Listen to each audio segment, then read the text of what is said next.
Selamat datang di... Ngapain lu? Ini Jer, gua megang cup. Gua? Megang botol.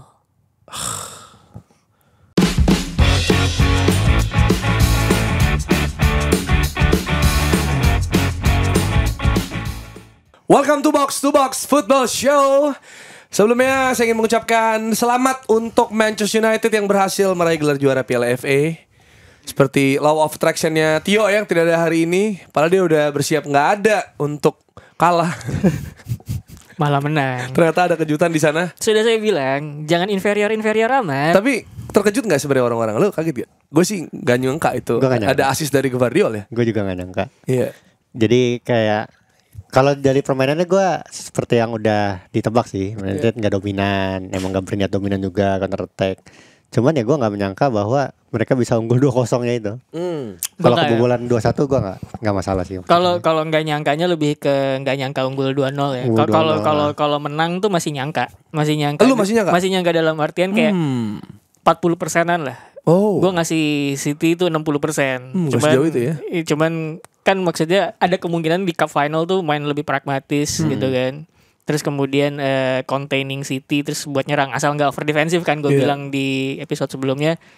Bisa lah gitu, ada caranya. Karena kan waktu itu lu ngulik kan, ada caranya nggak gitu ya. Gue bilang kayak gitu. Dan ternyata kejadian. Walaupun ya pertanyaannya kenapa tidak semua pertandingan begitu ya cara mainnya. Itu dia.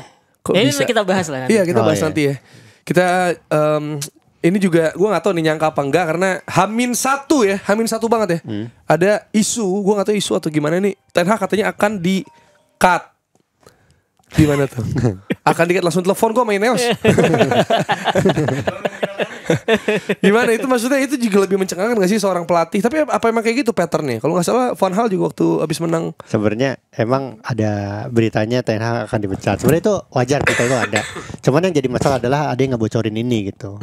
Yang namanya juga kemungkinan dipecat ada gitu. Cuman yang masalah kok ini dibocorin dan apakah disengaja dibocorin untuk mengganggu konsentrasi gitu. Iya. Makanya itu berkali-kali ditanya ke Ten Hag, kan konferensi ditanyain. Terus match pertandingan sebelum pertandingan kan ada interview juga, ditanya juga. Sampai kan gue kalau nonton di Beansport kan ada Mikel Silvestre sama Summerby kan ya. Iya. Itu di Beansport ya. Di Beansport mereka bilang ini tuh udah berkali-kali ditanyain tapi Ten Hag tuh jawabannya tuh nggak tahu dan diplomatis aja sih. Dan emang dia kelihatan kesel juga, maksudnya kayak ya tanya kayak gini kenapa ke gue aja gitu. Ke gue yang lagi konsentrasi mau tim gue final tapi harus diganggu kayak gini terus ditanya terus. Sebenarnya emang sehari sebelum final tuh timing yang nggak tepat ya. Walaupun kalau menurut gue Van Gaal tuh pasti lebih keganggu lagi karena itu isunya bahkan jauh sebelum final. Gue koreksi ya kalau gue salah. Isunya sebelum final, bahkan itu nama Jose Mourinho tuh udah gaung banget lagi buat jadi penggantinya ketika itu. Van Gaal. Waktu Van Gaal itu udah gaung banget suara namanya. Terus kemudian bahkan siapa first signing Mourinho kalau misalkan dia jadi manajer United ketika itu juga udah dibicarain. Jadi untuk dalam konteks bahwa apakah ini yang pertama kejadian, tentu saja bukan. Tapi apakah ini elok apa enggak gitu. Itu bukan sesuatu yang elok gitu. Karena gue nggak tahu juga itu siapa yang membocorkan. Kita kan cuma membaca tuh sumber utamanya itu Jacob Steinberg kalau nggak salah di The Guardian yang merilis adalah media kredibel. Makanya kemudian semua orang percaya gitu loh. Tapi kenyataannya pas kita tag hari ini, ini hari Senin dan Senin siang waktu Indonesia Barat itu muncul lagi tuh beritanya dari The Athletic. Siapa ya, Laurie Whitwell? Laurie Whitwell kalau nggak salah. Dia bilang bahwa justru keputusan itu baru mau dibuat pekan ini, gitu. Baru mau dibuat pekan ini. Apakah Ten Hag bakal dipertahanin apa enggak? Gitu. Jadi berarti benar-benar tergantung sama hasil FA Cup. Kalau pekan ini, gue nggak tahu deh. Karena menurut gue ada banyak faktor yang mestinya jadi pertimbangan ya. Kesuksesan di FA Cup itu satu hal. Itu fakta ya bahwa jadi kita tidak pernah absen dapat trofi sejak 2021. Iya. 3 final dalam 2 musim untuk Man United. Jadi Ten Hag itu dari Ajax dari 2019 dari 2019 tuh dapat trofi. Dapat trofi 2019. 2020 itu on the way dapat trofi. tapi kemudian Eredivisie-nya berhenti gara-gara Covid. Cancelled ya. Iya, terus kemudian semenjak saat itu dari Ajax sampai Man United sekarang tiap musim seenggaknya dia dapat 1 trofi gitu, dan sebenarnya itu sebuah CV yang menarik gitu. Jadi menurut gue ketika ngebicarain Ten Hag ini emang lu harus bisa menilai dengan adil dalam artian gini, performa dia sebagai pelatih menurunkan taktik yang tepat di final Piala FA itu fakta, gitu ya, itu fakta yang menguatkan dia. Tapi fakta juga bahwa sepanjang musim timnya ini kehilangan arah gitu. Dia tidak bisa menuntun timnya ke arah yang benar dengan sistem dan taktik yang dia terapkan. Itu juga benar gitu. Jadi sebelum memutuskan apakah dia layak bertahan atau enggak, ada 2 faktor tersebut yang juga harus dipertimbangkan gitu. Faktor lain yang menurut gue juga bisa dipertimbangkan adalah ternyata mayoritas fans yang datang ke Wembley akhir pekan kemarin itu mendukung Ten Hag semua gitu. Dan terus kemudian kelihatan juga ternyata di ruang ganti dia masih dapat backing gitu dari pemain-pemainnya gitu, dan kelihatan banget ikatannya kuat sama pemain-pemainnya gitu. Jadi itu semuanya faktor-faktor ini itu harus dimasukkan sebelum kemudian mengambil kesimpulan apakah dia dipertahankan atau didepak gitu. Ya sebenarnya there's no way. Harusnya secara presentasi ini akan condong ke Ten Hag stay ya. Jadi kalau tanda-tanda itu kan bisa kita lihat ya. Waktu pas kasusnya Van Hal itu, istrinya Van Hal namanya Tras ya kalau nggak salah. Dia tuh pernah curhat, dia bilang sebenarnya tanda-tanda sebelum Van Hal dipecat tuh udah dia bisa lihat di pertandingan finalnya. Dia bilang petinggi-petinggi Man United yang kemarin datang ya semuanya ya, kayak kemarin kan yang datang kan Ineos datang, Radcliffe datang, Alex Ferguson datang gitu, legenda-legenda datang. Nah itu biasa datang di pertandingan final kan, biasa datang dan biasa nyapa Van Hal. Nah cuman di pertandingan final itu mereka tuh kayak punya forum sendiri gitu loh. Sendiri, ada grup WhatsApp nggak ada dia tuh. Mungkin bisa jadi. Sama katanya yang biasanya hangat nyapa cuma dada-dada dari jauh tuh tanda-tanda pertama gitu. Terus tanda-tanda kedua pas pesta juga nggak diajak ngobrol gitu pas udah juara. Terus jadi dari pemain-pemain juga udah pada malas. Nah tanda-tanda itu yang dicerita sama Tras, misalkan itu beneran terjadi ya. Itu jadi namanya trust issue. Iya. Itu isu dari trust issue. Itu nggak terjadi pada kasus Ten Hag kemarin. Itu maksudnya kayak Sir Alex gitu-gitu ya slow aja sih. Terus juga pemain-pemain pada hangat sama Ten Hag. Terus juga kalau orang-orang bilang Ten Hag bertahan apa enggak, ya di pertandingan kemarin tuh membuktikan bahwa Ten Hag tuh bertahan karena Man United cuma kebobolan 1. Tapi menurut gue itu tidak defensif, Dex. Iya sih. Itu tidak defensif itu menurut gue. Emang kalau defensif itu adalah ketika lu bahkan tidak mencoba untuk melakukan serangan atau cuma mengharapkan bola lepas dari lawan terus baru nyerang, itu baru defensif. Karena kalau kemarin tuh menurut gue tidak defensif. Karena yang gue lihat adalah United itu containing sebenarnya. Containing tuh apa ya bahasanya ya? Mengontrol sih memerangkap ya. Jadi mungkin secara ini konteks babak pertama ya. Jadi secara possession memang unggul City, tapi kan kita selalu berbicara bahwa mengontrol pertandingan dan memenangi possession itu kan tidak selalu sama ya. Bahkan bisa aja emang orang sebuah tim sengaja dibiarin mengontrol possession karena emang itu yang diharapkan oleh tim lawannya. Sama seperti Madrid Man City juga gitu kan. Jadi emang menurut gua pada babak pertama itu memang mengharapkan bahwa City mengontrol possession, dan possession itu diarahkan ke area-area yang menurut Man United ini gampang banget lah kita halau gitu. Jadi kalau misalkan lo lihat Man United mainnya kemarin kan 4-2-4 gitu kan, 4-2-4 tapi yang jadi kunci adalah 4 orang pemain di tengah, Bruno Fernandes sama Scott McTominay yang di depan, terus 2 di belakangnya si Kobbie Mainoo sama Sofyan Amrabat gitu. Sementara Rashford sama sayap kanannya Alejandro Garnacho ya udah ngejaga sisi sayap gitu. Nah, yang paling penting itu sih yang pertama adalah si Bruno Fernandes sama Scott McTominay ketika City build up dari para pemain belakangnya, mereka nutup jalur operan gitu. Ketika jalur operan udah tertutup, terus kemudian yang bekerja adalah 2 pemain di belakangnya si Sofyan Amrabat sama Kobbie Mainoo gitu. Yang mereka jaga itu man marking kan, mereka berdua si Mainoo sama Amrabat itu yang mereka jaga itu adalah dua free eight-nya si City, Kevin De Bruyne sama Phil Foden gitu kan. Kalau misalkan lo lihat taktiknya Pep, free eight itu selalu penting karena mereka dikasih kebebasan untuk roaming kan ke berbagai area di pertahanan lawan untuk nyari space sebenarnya. Nah, mereka di man marking jangan sampai ini lepas, dan dua-duanya berhasil melakukan itu. Jadi kemudian City nggak bisa nih, lewat tengah nggak bisa, yaudah kita lewat sayap. Nah, yang di sayap tuh babak pertama yang gue ingat adalah kiri tuh Guardiol, yang kanan si Kayak bukan, enggak. Dia kan formasinya 3-2-5 kan. Kayak 3-2-5. Si Walker itu jadi center back. Jadi yang kiri itu yang full back yang naik si Guardiol, tapi yang kanannya itu yang naik itu sayapnya si Bernardo Silva. Ya. Jadi kiri kanan. Nah, di antara si Guardiol sama Bernardo Silva ini bukan pemain yang biasa 1-1 gitu loh. Bukan pemain kayak Jeremy Doku, bukan kayak sayapnya City dulu Riyad Mahrez gitu yang misalkan kalau lu arahin ke sana ya udah dia bisa make things happen lah gitu. Nah, itu yang kemudian ngebuat City kesulitan karena dengan adanya dua sayap yang gak bisa menjaga kelebaran ini, mereka mati gitu. Makanya kemudian di babak kedua langkahnya Pep Guardiola bener. Masukin Jeremy Doku buat main di sisi kiri. Dengan adanya Jeremy Doku di sisi kiri, itu dia punya sayap yang bisa main 1-1. Tapi sayangnya 1-1-nya sama Aaron Wan-Bissaka. Bukan back yang spektakuler, tapi di sisi lain defense-nya bagus. Salah satu kehebatannya si Wan-Bissaka kan dia itu bisa defending one on one kan sama lawan. Itu dia bagus. Nah, itu Jeremy Doku agak kesulitan. Sampai kemudian yang paling ngeri menurut gue adalah di menit-menit akhir ketika Bernardo Silva yang ada di kanan itu pindah ke kiri buat support si Jeremy Doku. Nah, itu kan baru tuh 2-1 sama Aaron Wan-Bissaka, dan dengan kayak gitu Doku nggak selalu punya opsi lebih, nggak harus ngelewati Wan-Bissaka karena bisa aja ngoper terobosan buat Bernardo Silva gitu. Termasuk kan. golnya dia. Termasuk golnya itu kan juga kecoh kan itu sebenarnya gitu. Jadi yang menurut gue yang ngeri itu justru yang di menit-menit akhir ketika Bernardo Silva pindah buat support si Doku gitu. Nah, itu kan pindah ke kiri. Lo kalau lihat terakhir menit dapat serangan balik dari kiri kan. Nah, itu dengan Bernardo Silva pindah ke kiri, sisi kanannya Man City tuh sebenarnya agak kayak dibiarin nganggur kosong gitu. Nah, makanya terakhir itu kalau lihat yang terakhir banget Højlund, nah itu kan dari kiri tuh. Ya emang pas counter ya. Pep Guardiola kayak nyadar sih ini gue harus melakukan apa gitu. Sesuatu yang berisiko sebenarnya ya. Gitu, jadi semuanya diarahin ke kiri, overload.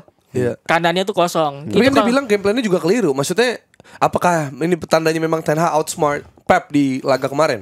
Sebenarnya kalau ngomongin, kalau dia mengaku sampai keliru itu kan berarti dia nggak bisa merespon dan adjust ya, walaupun ada adjustment dari Doku ya, tapi tidak sampai bisa membuat mereka akhirnya mungkin berbalik menang walaupun ada kena tiang dari Haaland juga ya. Sebenarnya itu lebih kayak ini ya, kayak adu taktik tuh kadang-kadang bukan outsmart atau iya atau enggak lah, outsmart satu pelatih dengan pelatih lain, tapi lebih kayak bagaimana satu pelatih menanggapi pelatih lain. Kadang-kadang sama-sama pintar gitu, cuman gue ngerasa kayak gue salah langkah dia dari awal. Nah, menurut gue salah langkahnya Pep Guardiola itulah dia tidak menyangka bahwa tengahnya bakal overload, tapi tidak menempatkan pemain yang bisa di wingernya sayapnya itu bisa one on one gitu.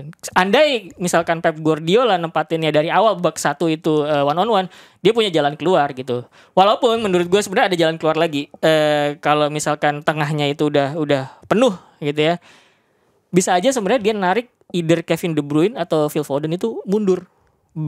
Jadi posisinya agak lebih mundur dan lebih berdekatan sama DM atau para back gitu. Karena dengan kayak gitu dia mundur. Ini siapa yang bakal main marking sampai sejauh segitu gitu. Karena kalau misalkan bayangin Amrabat sama Maino harus main marking sampai keluar dari posisinya, itu kan ada ruang kosong berarti kan, dan ruang kosong itu bisa jadi misalkan ditempatin Haaland gitu yang mundur ke belakang gitu kan, ke second line gitu kan. Ya itu bahaya juga buat Man United. Opsi kedua misalnya kalau misalkan Kevin De Bruyne mundur, itu dia bisa ngelepas long pass dari kedalaman gitu. Karena long pass Kevin De Bruyne bagus gitu. Ya. Nah, kalau misalkan dia long pass dari kedalaman gitu, ada Haaland yang bisa nyambut. Di babak kedua ada Alvarez yang bisa nyambut. Bahkan kalau misalkan kedalaman dan lo arahkan ke arah far post, itu bisa disambut juga sama Jeremy Doku. Dan Aaron Wan-Bissaka meskipun bagus one on one gitu ya, dia kan kalau misalkan nyambut far post kan umpan lambung ke arah far post gitu kan, dia kagok. Posisinya dia jelek. Itu sebenarnya bisa dilakukan sama Guardiola. Jadi gue pikir ketika dia bilang bahwa game plan gue agak salah, ada kemungkinan dia berpikir kayak gitu karena harusnya ada beberapa hal yang bisa gue adjust untuk bisa dapat sesuatu dari pertandingan gitu. Masalah gini, apakah Pep Guardiola berpikir dari awal bahwa Man United akan memaksa Man City untuk bermain dari sayap gitu? Maksudnya lo ke sayapnya deh Man City. Maksudnya kalau Guardiola ada kepikiran itu, dia pasti akan masang Doku dari awal. Masalahnya dia tuh jarang banget masang Doku dari awal. Kalau itu kejadian dan Man United tetap menang, pasti orang-orang bahasanya bilang bahwa Guardiola ngambil risiko nih, nggak biasa mainin Doku dari awal, dimainin dari awal, berusaha main pakai sayap ya gitu. Jadi narasi ini tuh menurut gue karena Man United menang dan karena Guardiola dianggap nggak bisa outsmart, menurut gue bakal terus terjadi. Maksudnya kalau sekarang kan kok nggak main dari sayap? Andai kan Guardiola main sayap dari awal, kok main sayap dari awal? Lo gitu. Overthinking lo? Iya overthinking. Tapi itu kan asal ada pertaruhan sih sebenarnya kan. Karena kan ketika ngelihat kita kan taktik itu perkara reasoning sebenarnya kan. Apakah reasoning kita bisa works?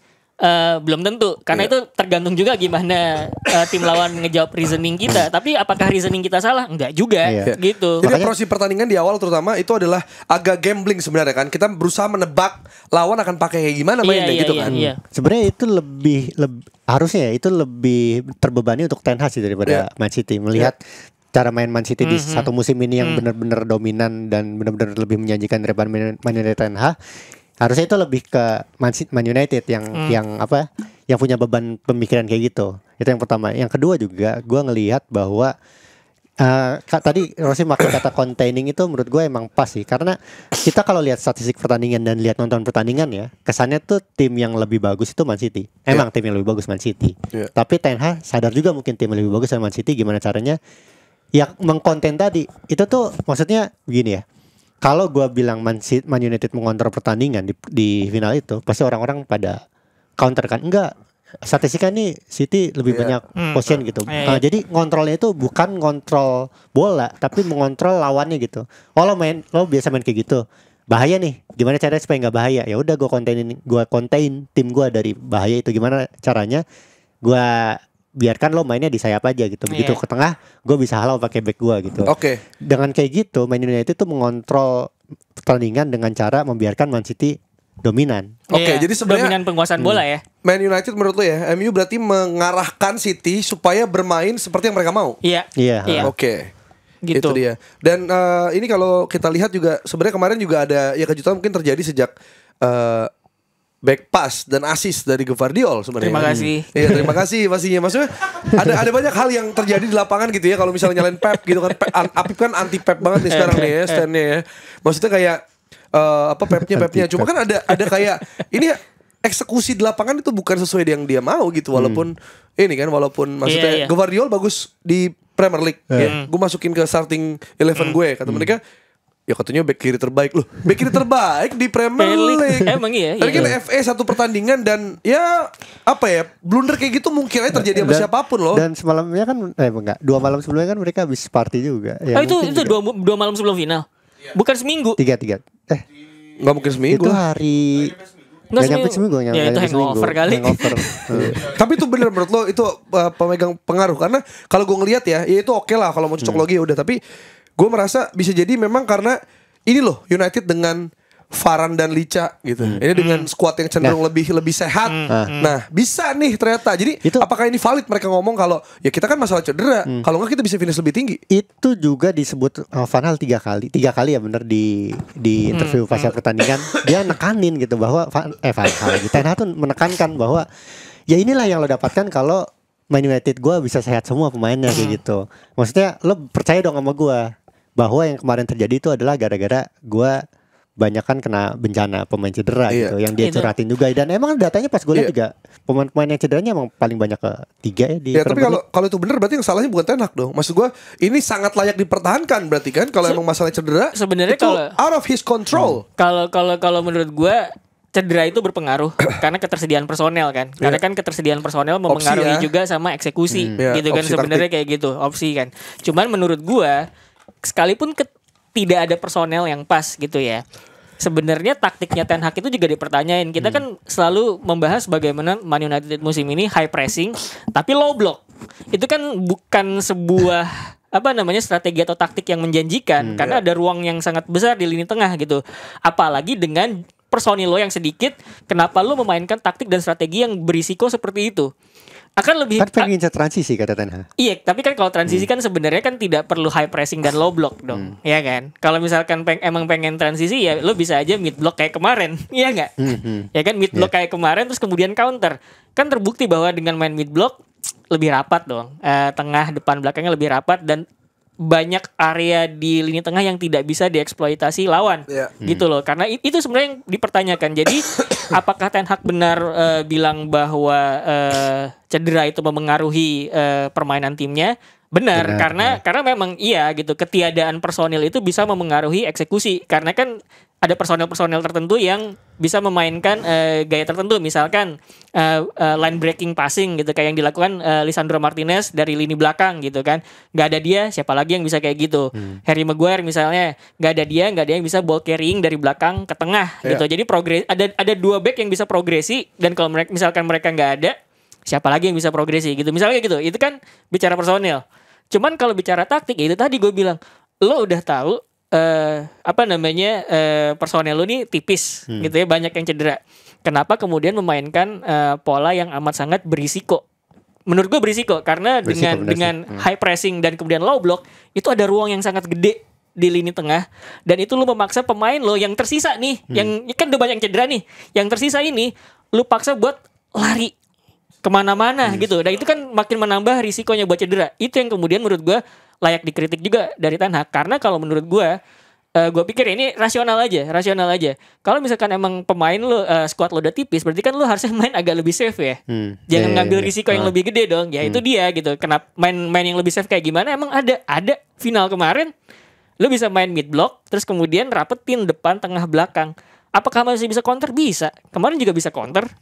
Bisa main direct juga gitu loh. Jadi emang ada part buat mengkritik Ten Hag, tapi dia juga tidak sepenuhnya salah ketika bicara soal cedera gitu. Tapi salah nggak dia kalau nyerang-nyerang media yang suka menyerang dia tuh? Bahkan sampai langsung di depan Shearer, Gary Lineker, Roy Keane juga gitu. Terkait soal ini gimana? Itu hak dia sih menurut gue. Kesel ya, akhirnya saatnya nih gue buktiin nih. Sepanjang musim dihina gue. Suka nggak suka dengan permainan Man United sepanjang musim di Premier League, sebuah piala itu adalah sebuah simbol sih, maksudnya kayak. Ya itu juga yang ditunjukkan kepada fans-fans Man United di medsos juga kan gitu. Yang maksud gue, ya ini tuh kayak in your face aja sih sebenarnya. Ya apalagi momennya pas ya, dia dapat piala kan. Akhirnya gue bisa ngomong ketika lo bisa ngebuktiin gue dapat hasil.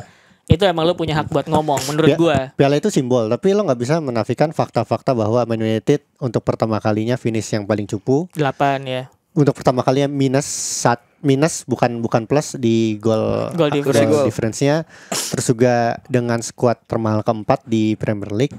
Terus juga Ten Hag juga nggak punya plan B, dan Man United jadi klub yang paling banyak ketiga masalah ditembak dengan plan B, nggak punya plan B tadi ya. Maksudnya determinkan banyak hal gitu. Tapi itu tuh seolah-olah gugur sama satu piala FA ini.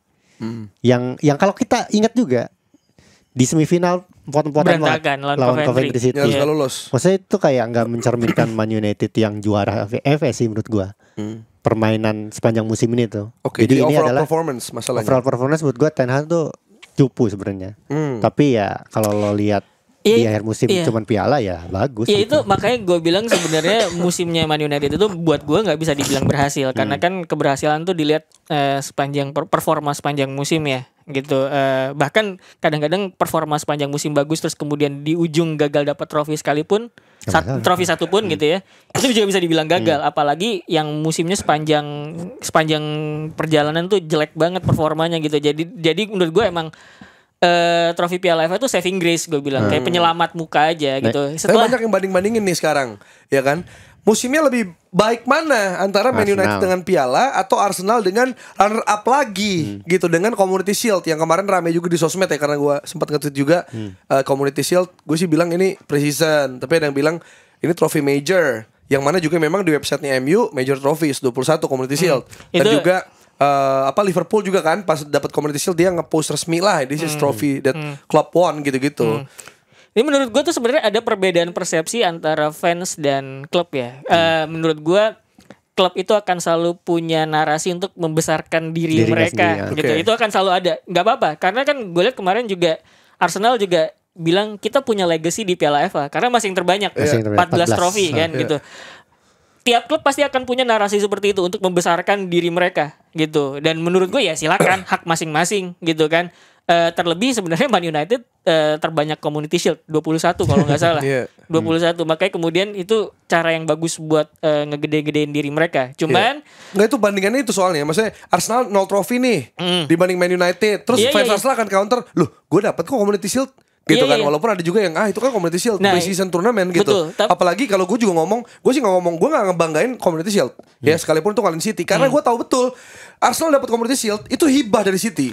Gara-gara iya, bukan kayak kan susah dong Bang, lu kan masih menangin Premier League atau lu menangin FA Cup. Arsenal nggak juara musim lalu gitu. Maksud gue fair aja gitu. Kalaupun gue fans Arsenal, gue ngelihat Rashford nangis, masa dibilang buaya cuy, masa dibilang apa namanya ini PR movement gitu, nggak ada, gila. Ten Hag ngelihat piala sampai begitu kayak aduh akhirnya bro gitu. Pastilah itu emang menurut gue, even gue kan salah satu orang yang suka mengkritik Rashford ya. Karena menurut gue terlepas dari apapun sistemnya emang masih banyak kekurangan tuh Marcus Rashford, decision making, composure gitu kan, itu berulang terjadi. Dan sebenarnya kritik itu kan bukan berarti karena gue benci. Gue sebagai fans pengen ngeliat dia ayo dong tampil lebih baik dong gitu kan. Nah makanya kemudian pas kemarin ngeliat dia nangis gitu, anjing gue tahu susahnya dia musim ini karena banyak banget, bukan mengkritik malah menghujat di medsos tuh banyak. Jadi gue bisa memahami. Sampai dia bikin tulisan kan. Tribun si Bruno juga tuh musim ini. Menurut gue kalau itu PR wajar. Iya, maksud gue kalau PR-nya bagus nih, PR-nya Rashford tuh gercep dengan melihat dia nangis, abis itu narasinya dibikin di sosmed. Itu lain hal. Tapi fakta bahwa itu perasaan dia, itu juga satu hal loh. Itu lo gak bisa menginvalidasi emosi seseorang. Sebenarnya itu air mata buaya lah, PR doang. Mana ada orang netes acting ngapain aja? Kan dia juga nggak ngeh kan. Coba PR cepet. Nah, PR kita puji. Iya. Sebenarnya mukanya dia tuh sepanjang pertandingan kan juga ini kan tidak terlihat enjoy ya sebenarnya. Marcus Rashford kalau lo lihat beberapa game terakhir lo passingnya mantap juga tuh. Yang gol kedua. Awalnya dia tuh ke Garnacho. Terus Bruno Fernandes juga dibilangnya miss kick. Padahal pas dia ada komentator sempat bilang miss kick cuy. Tapi akhirnya pas di zoom, ternyata dia passing. No look pass itu ya. No look pass. Dan itu menariknya no look pass diremehin komentator. Miss kick. Itu tapi dia no look pass itu bukan pakai feeling, karena ternyata kalau lo lihat proses build up-nya sebelum dia ngoper itu 3 kali scanning kan dia. 3 kali scanning untuk mastiin posisinya si Kobe gitu. Itu 3 kali scanning. Jadi itu untuk apa namanya, buat ngasih tahu ke orang-orang yang apa namanya ingin mencoba nganalisis gitu ya, bahwa sebenarnya sebuah proses itu kadang-kadang terjadi jauh sebelum hasil akhirnya datang gitu loh. Jadi apa yang jadi build up sebelum no look pass itu sebenarnya ada proses yang panjang, 3 kali scanning dari lini tengah sampai kemudian masuk ke kotak penalti itu gitu. Oke, jadi intinya menarik. Gue mau nanya ke Rosi. Jadi intinya yang pertanyaan jadi musimnya lebih bagus. Oh iya. Itu jadi kesini ya. Itu jadi jauh banget. Jadi lu juga nanya itu. Iya, gue penasaran itu. Nah, jadi kalau ini bakal panjang karena gue lihat di Twitter Jerry itu jadi diskursus kan sebenarnya. Sementara kalau itu Community Shield. Iya, karena gue tidak merasa bahwa ini perlu jadi diskursus sebetulnya. Tadi kita berangkat dari yang tadi gue bilang ya, bahwa pandangan klub sama pandangan fans itu bisa beda. Kenapa? Karena klub pasti akan punya kebutuhan buat narasi membesarkan dirinya sendiri gitu. Dan pandangan antar fans pun beda. Iya. Makanya kalau lu perhatiin, gue juga retweet yang beda pendapat gitu. Biar ini make sense nggak buat lu. Coba gue lempar ke floor gitu. Iya, jadi gini. Sampai mana gue tadi? Jadi klub itu tadi gue bilang butuh narasi untuk membesarkan diri, sementara fans beda ya, gue bilang gitu ya. Nah, buat fans kenapa persepsinya kayak gitu? Lu harus lihat sejarahnya Community Shield. Community Shield itu tadinya adalah charity, laga amal. Yang dimana laga amal itu dijadikan penanda buat pembuka musim gitu kan. Jadi tirainya dibuka musim ini dengan Charity Shield. Siapa yang main di Charity Shield ini? Cuma 2. Kan cuma 2 ya. Siapa yang bisa main ya? Ya udah, dia perwakilan dari juara Liga sama juara Piala FA. Itu kenapa kemudian sepanjang sejarahnya dari jadi Charity Shield sampai jadi Community Shield itu banyak yang nggak nganggap serius. Roy Keane itu nggak pernah nganggap serius. So important? Tidak. Ntar dulu, sebentar. Satu-satu ya poinnya ya. Satu-satu. Jadi Roy Keane tidak menganggap itu serius. Kedua, lo lihat Jose Mourinho ketika kalah 3-0 di awal musim 2007-2008 itu kalah 3-0. Bukan 3-0, adu penaltinya yang 3-0. Itu dia senyum-senyum kalah dari Man United di Community Shield. Jadi dia juga tidak menganggap penting. Kenapa dianggap tidak penting? Karena itu tadi latar belakangnya gitu.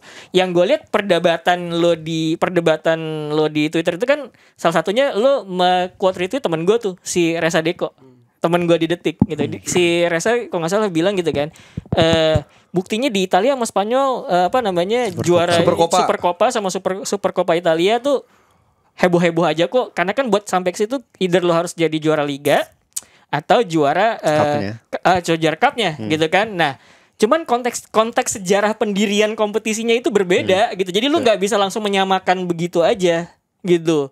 Itu kenapa menurut gua kalaupun Man United jadi juara Community Shield itu gua nggak bakal nganggap itu penting gitu karena sejarahnya itu tadi ada konteks sejarah yang nggak boleh dilupain. Berarti Reza itu nggak bisa menyamakan dari berbagai negara. Oke. Berarti intinya nggak penting buat lo. Menurut gua nggak penting. Oke, lo? Karena gua juga dalam catatan ya kenapa gua nganggap Arsenal nggak penting karena kalau MU juara pun gua nggak bakal nganggap penting gitu. Ya, gua udah jelas ya. Gua bahkan bilang Piala Presiden walaupun mereka bilang Major Trophy Bang ya udah. Tapi bagi gue kan orang beda-beda. Tadi fans sama klub itu beda. Ya, pendapatnya bisa jadi beda. Klub akan membesar-besarkan apapun yang mereka dapatkan.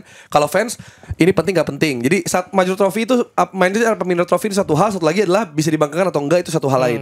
Jadi kalau bagi gue itu nggak penting. Bagi gue itu pre-season aja bahkan dikasih Arsenal. Jadi nggak bisa dibanggakan menjadi trofi yang perlu dibenterin lawan Piala FA kalau gue. Jadi gue nggak mau bias. Kalau gimana?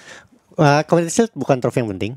Dan yang kedua musimnya lebih baik mana? Lebih baik Arsenal daripada Man United. Kalau musimnya setuju gua. Musimnya. Cuman ini kan lo kan menganggap tadi gua mengulangi yang tadi gua bilang lagi. Simbolnya apa?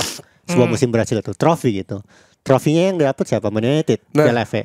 Arsenal Community Shield di awal musim gitu. Maksudnya secara simbolis Man United lebih berhasil daripada Arsenal. Tapi secara objektif menurut gua Arsenal lebih berhasil dari semuanya. Paling banyak mencetak gol, paling sedikit mencetak gol.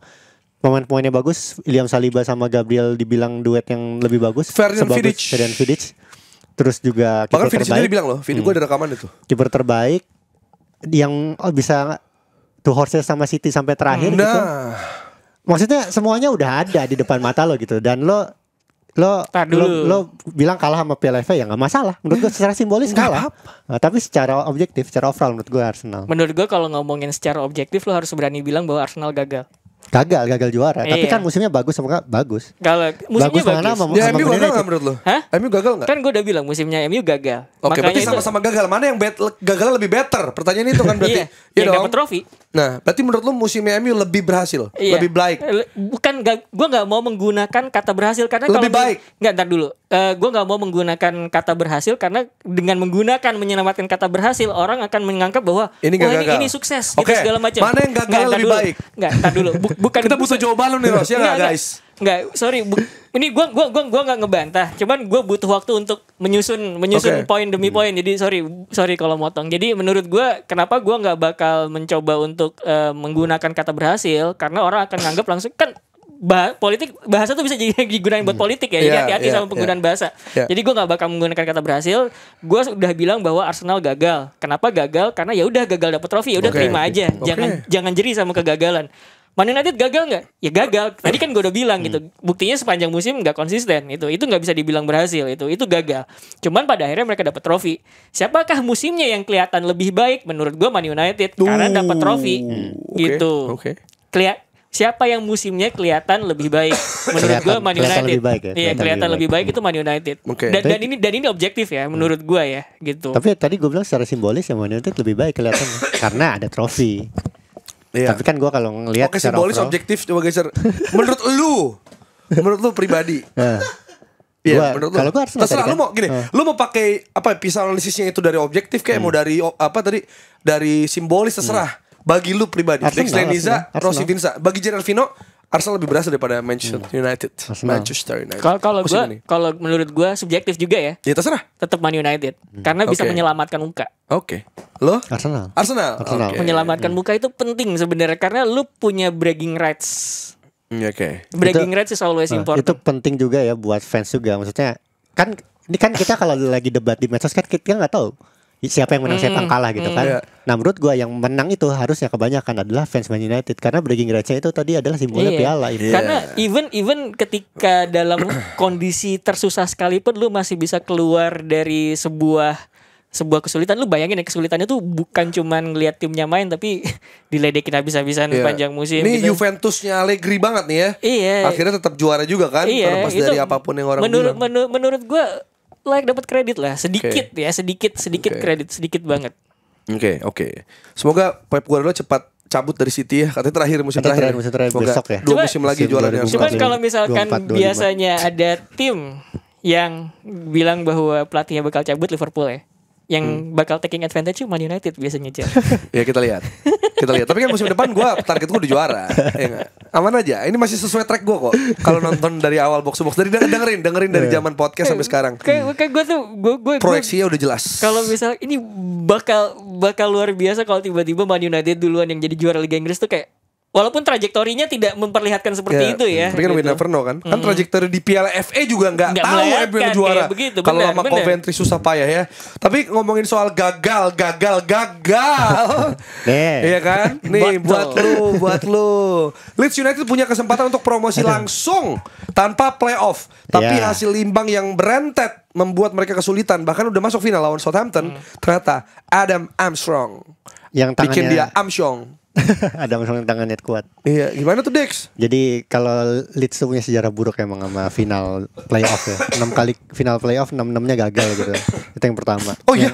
Final playoff. Jadi sebenarnya kalau Leeds promosi itu pasti jatuh langsung. Otomatis. Oh damn. Entah peringkat 1, peringkat 2 gitu. You seen it coming? You saw it coming?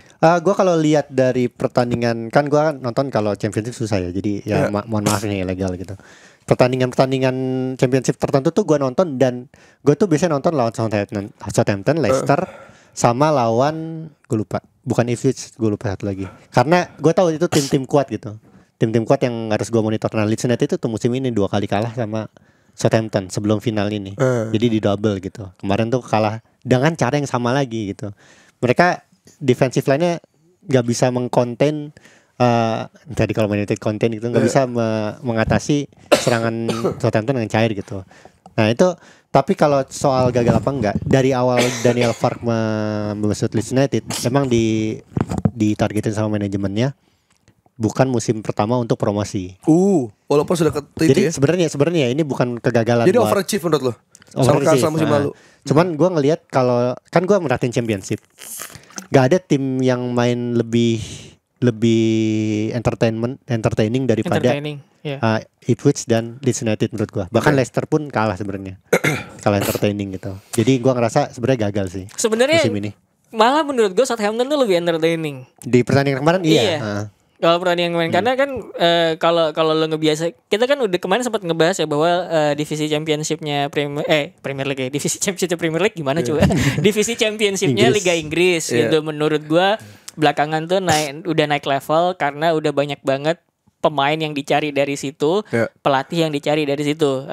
Kita lihat gimana Enzo Maresca sama Kieran McKenna gitu, Leicester sama Ipswich ini jadi 2 pelatih yang banyak diincar sama tim-tim yang ada di Premier League. Itu lu tinggal baca rumornya aja tuh. Banyak banget Premier League yang ngincar Maresca sama McKenna, terutama Chelsea, Man United kan dikait-kaitin gitu ya. Dan jangan lupa jebolan Championship sekarang Vincent Kompany itu merapat ke Bayern Munchen.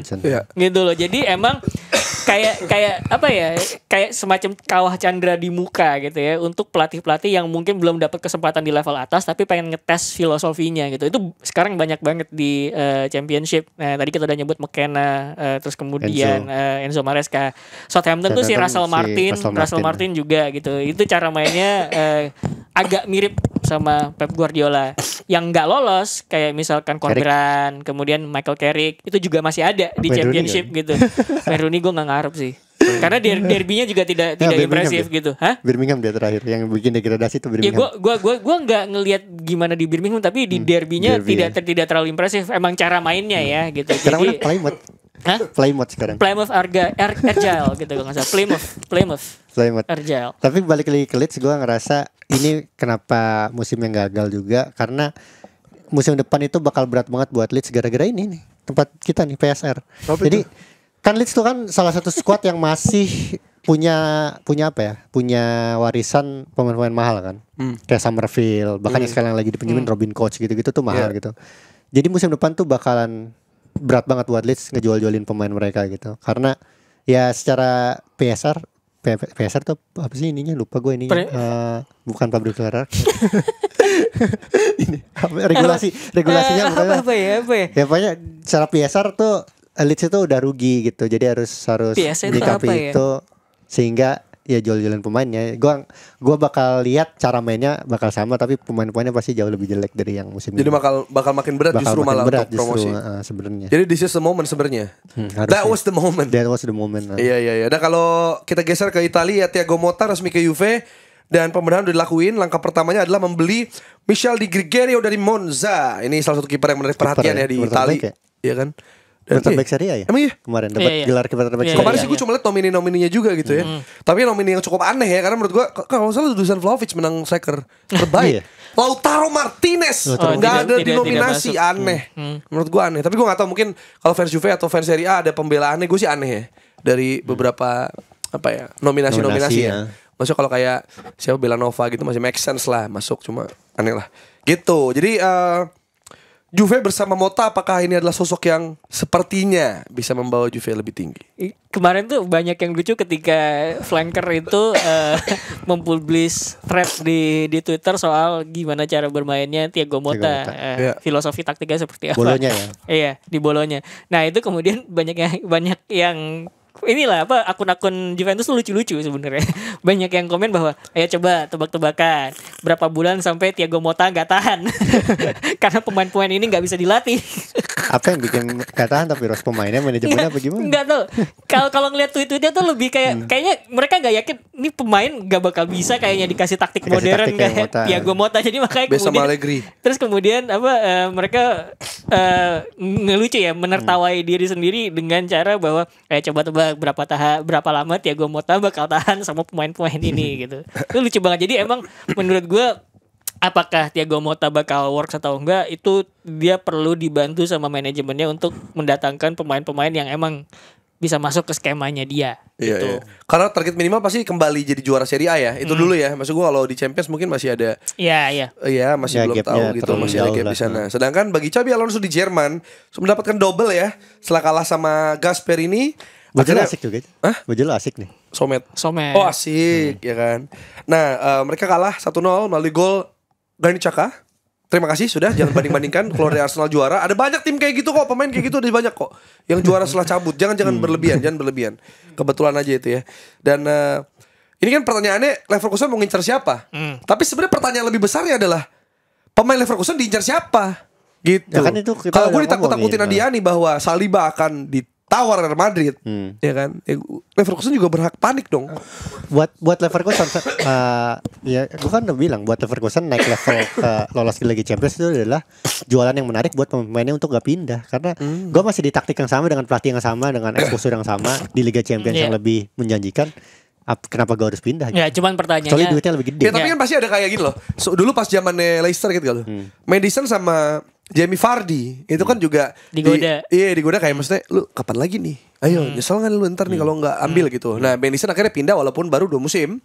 Vardy ikut ke bawah dulu. Iya Vardy sempat bawa dulu. Jadi maksudnya kayak nyesel lo, walaupun bagi dia pasti gue mau jadi lokal hero-nya. Tapi ya kita jujur aja kita ngomongin soal market di mana lagi seksi banget nih pemain-pemain yang juga bisa sebenarnya posisi kayak Grimaldo, posisi kayak Overs, siapapun itulah, itu bisa menjadi good addition untuk tim-tim yang emang butuh pemain kayak mereka sebenarnya kan. Tinggal dilihat aja marketnya yang lagi dibutuhin sekarang mana nih. Menurut gue DM tuh udah pasti. Ya, itu tiap musim pasti bakal banyak lah yang butuh DM. Terus kemudian mungkin fullback. Jadi antara dua, coba cari di posisi itu. Jadi dengan lihat dua itu sebenarnya bukan Frimpong sih. Palacios tuh yang kemarin main bagus sebenarnya. Nah, Andri tuh gak DMF. DMF. Cuman kan sebenarnya kalau ngelihat ternyata lebih ini ya, lebih sering dimainin Palacios ya. Iya, jadi ya untuk cadangannya Declan atau iya. Partai kan gak ada nih partai. Palacios itu bagus. Cadangannya Jorginho, Declan sih. Iya kemudian kayak gitu. Palacios, terus kemudian siapa lagi ya? Tapsoba kali ya. Tapsoba ya. Iya. Enggak, tapi menurut gue Palacios jangan-jangan sih. Gue kalau lihat timnya Leverkusen ada namanya pemain Mbamba. Mbak. Mas ada gak mas? Ya makanya gue jadi kok gak ada mas sih. Iya kita lihat. Dia tuh tertariknya ngomong kayak gitu-gitu. Nama-nama aneh. Iya. Ada update Flix? Yang menarik juga sebenarnya Leverkusen itu kan kiper utamanya Radicki kan. Dia kapten kan. Cuman cakep lagi istrinya cuy. Gawat Esther siapa itu? Itu dia sama kayak De Gea tuh, sama kayak gue juga. Minusnya gede, jadi kalau main pakai softland. Radicki. Dan dia pernah dapat kasus pernah dapat masalah waktu lawan Bayern kan. Softline-nya jatuh di akhir pertandingan, jadi dia bilang itu adalah injury time terlama sepanjang karir saya karena saya nggak kelihatan. Gila, untung nggak kalah tuh. Ya kan, iya Esther tuh mantep tuh. Esther, tapi di final cup kemarin yang kalah lawan Atalanta, kipernya mantan Man United, Kovar, karena emang kiper bagus kok. Emang dia main sepanjang musim di Europa League. Oh, jadi salah satu yang berpengaruh tuh. Kalau enggak tendangan Lukman bisa ditepis tuh. Enggak tahu juga sama sih. Ariel. Tapi gua kalau gue lihat sih emang jagoan Radecki sih daripada Kovar gitu. Tadi update dari Kanjuruhan. Iya, harus. Sebenarnya enggak ada update ya. Enggak banyak update karena gue melihat kabar-kabar belakangan tuh masih didominasi oleh bagaimana pihak kepolisian Malang berusaha memberikan perhatian lebih kepada korban keluarga Kanjuruhan.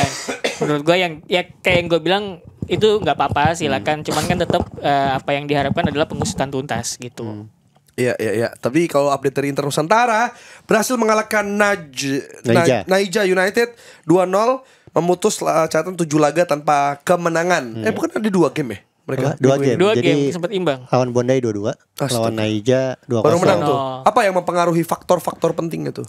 Penggantian penggantian taktik lah. Oh, jadi salahnya di taktik. Tapi sebenarnya personalnya udah bagus ya. Yang pemain nomor 1 sampai 11 itu emang pemain utama Inter Nusantara kan itu kan. Sebenarnya itu emang itu menjadi diskusi di ini anjir, kalau ngomongin taktik itu udah bener nih. Karena kan statsnya tetap bagus kan. Cuman ada beberapa pemain di dalam taktik tuh yang kayak kok mainnya masih berantakan gitu ya. Ya udahlah kita coba tweak lagi taktiknya gitu supaya buat masih maksimalin 1-2 orang pemain gitu kan. Nah, akhirnya kemarin kebukti sih Segara Biru asis kan. Segara Biru asis, dan untuk pertama kalinya ratingnya tadinya 40-an 40 gitu. Sekarang kemarin 70 baru 70-an kayak. Ya ini hal apa ya? Kalau gue sama Rossi kan emang gue pas lihat ini juga, oh ternyata Rossi serius banget. Woi, proper manager gitu. Dia, itu dia. Yang kemarin diskusi pribadi gue sama Rossi itu adalah gimana cara maksimalin Segara Biru lagi. Segara Biru itu kan di 2 musim sebelum ini kan bagus banget gitu.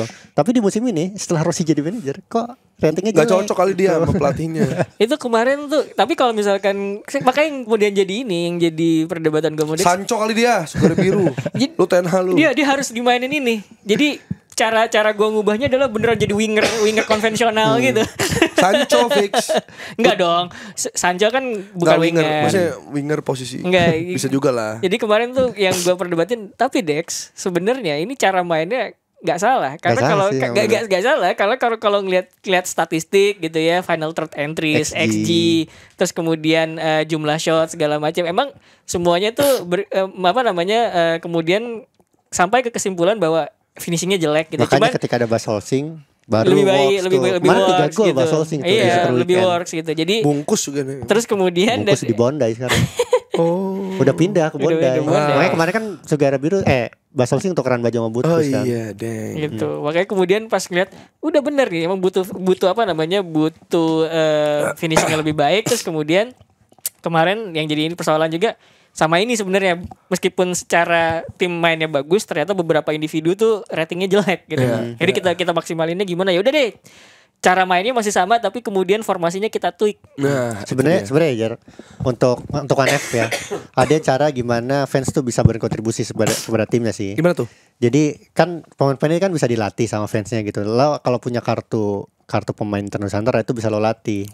Latihnya dari poinnya lo dapetin, bisa login tiap hari, nonton pertandingan. Nah, tuh lo bisa menjadi lo bisa mempengaruhi kualitas mereka. Sebenarnya harusnya menentukan juga ya kalau misalnya rajin lihat. Manajer harusnya menyorakan lu bantu gitu. Nah, itu dia. Tapi nanti box akan bikin kontennya. Oke. Gue udah nyuruh Waldo sih untuk ngelatih Stanley Van Wijnen. Haruslah punya kartunya soalnya. Itu dia. Oke, kita akan masuk ke Bansos Banter Medsos.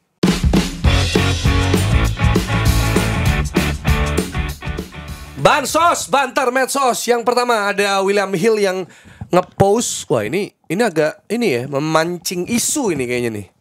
Sorry Eric from Sir Jim. Padahal kan Jim Carrey kan maksudnya. Jim Carrey. The Grinch dong ya. Ericnya juga Eric Sukamti kan. The Grinch. Ya, ini ya. Ini. Ten Hag last game or is it? Kemarin tuh ada yang bilang bahwa sebenarnya Sir Alex sama Sir Jim itu ini kan mendukung Ten Hag sebenarnya, cuman si Sir Jim dikabarin dia nggak mau mengaruhi keputusan tuh biar ada si Ashworth, biar ada Wilcox gitu-gitu yang memutuskan katanya. Ada komentar apa nih? Oh nggak ada, cuma ini doang. Financial free pizza. FB. 115 free pizzas for United fans. Waduh, gawat. Bagus banget nih, Absolute Bruno yang ngepost. Ini namanya riding the wave dengan baik. Ya, ini tadi S2 marketing. Keren. Next. Ini apa nih? Oh ini yang menurut gue Chelsea nggak dapat hikmahnya loh. Dia dapat Summer Series. Sama ya. Ada itu baru pre-season tuh, piala juga tuh kalau lu mau. Summer Series gue bawain tuh waktu itu. Ya, Bill, lu sih nonton mulu, jangan. Nah ini nggak penting ya menurut gue. Ya kan tadi kan gue bilang. Ini juga riding the wave menurut gue, Jer. Iya itu satu emang riding the wave. Ini ada KPI yang dari adminnya nih gue rasa nih. Itu ini sekarang udah naik semua nih dari angka-angka ini pasti nih. Iya sih KPI-nya tercapai. KPI-nya tercapai. Kan tiap sosial media manager punya job gitu ya. Bayangin Waldo kan juga dapet job ya. Dilarang typo lebih dari 2 kali dalam seminggu, tapi dia langgar gitu KPI-nya. Terus kemudian ya inilah Arsenal yang terjadi, walaupun menurut gue kayak bukan timing yang bagus sih, karena lu pasti bakal diledekin tuh satu. Walaupun menurut gue ya tadi gue bilang emang tim-tim tuh butuh ini ya, mempertahankan narasi bahwa mereka gede gitu loh. Enggak, ini gue rasa memberikan aktivitas ya untuk fans Arsenal. Selain menjadi penonton bagi final Piala FA, dia juga dikasih kuis. Nah, mainnya kan udah di London. Bahkan dua tim Manchester main di London gitu. Iya benar. Ya udahlah. Ini apa nih? UCL. Ada Aitana Bon Mati. Top genocide. Cetak gol dan juga Alexia Putellas ya. It's written in the sky. Habis perpanjang kontrak. Dan ini sebenarnya ini ya kalau terkait pertandingannya, Barca tuh kalah sama Lyon kalau nggak salah udah 2 kali di final. Ini baru ketiga baru bisa menang. Bahkan bantai lagi yang lalu. Gitu. Jadi tapi Lucy Bronze 5 final 5 kali menang. Gila. Padahal namanya bronze ya. Kok dapetnya gold. Ya, ini juga ada keren. Ada stop genocide di genocide pakai Z ya? Enggak, harus pakai C. Apa Waldo tuh? Yang ketik Waldo kali? Genocide. Udah ya, habis. Udah, Dok, gitu dong, Dok. Itu dong. Jadi genocide pakai apa? C apa Z? Ya itulah kira-kira episode kali ini. Terima kasih. Jangan lupa untuk like, subscribe dan juga share juga ya ke orang-orang ini apa? Oh, ada Rodri. Ada satu lagi Rodri ya. Rodri 74 pertandingan gak kalah. Kalahnya sama belum gua download nih. Kobe Maino, gak apa-apa lah. Ya pokoknya Rodri, kita tadi mau nyampin Rodri ya. Ntar ada di sini. Ya, kita ngomongin Rodri lah pokoknya. Ya, terima kasih udah menyaksikan. Kali ini jangan lupa like, subscribe. Terus apa lagi sih? Nyalakan lonceng. Oh ya, Podfest tanggal 22 Juni juga. Jangan lupa datang karena ada keseruan bersama kami dan juga Retropus. Dan apa lagi? Udah. Ada apa lagi? Ada final Champions League. Oh iya. Ada episode spesial hari Kamis. Wah, ini. Episode spesial bukan hari Kamis, episode spesial hari Rabu. Hah? Sama sosok musisi. Dari planet lain. Ya, dan hari Jumatnya ada episode spesial. Kita adu ini Waldo sama debat terbuka. Ya udah, ntar kita akan lihat. Dan media sisa ya.